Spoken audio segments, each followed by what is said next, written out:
All right, I apologize. We didn't get as much done in class Tuesday, and so this recording, I went over just a little bit, so you'll forgive me. But I'll continue where that last one left off, and they'll both be on the link. Hopefully, you'll be able to watch them both with no problem. These are the castings, the plaster castings, where they found where the bodies had decayed inside the ash all those centuries before, and almost 2,000 years they were buried there. And it's pretty hard to imagine and look at, and you see these people in agony that died in this sulfur gas and covered up by ash. Animals were preserved there too. This dog would have been smart enough to leave, but he was chained up, and poor thing died there too.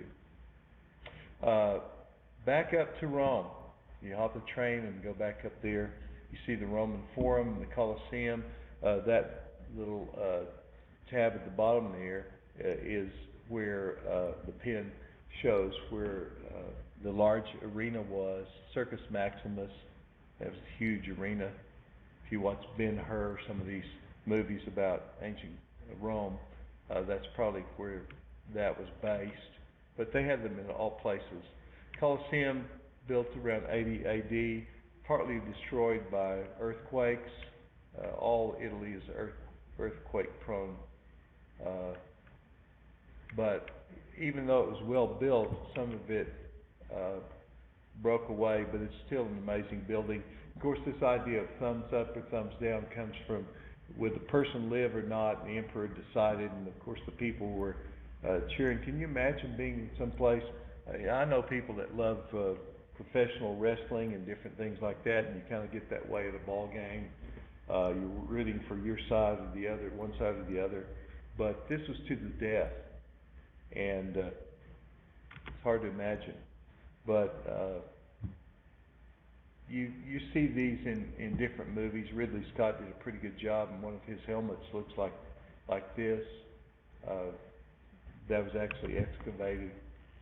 Here's Gladiator. You may have watched that. They did a pretty good job with trying to make it authentic.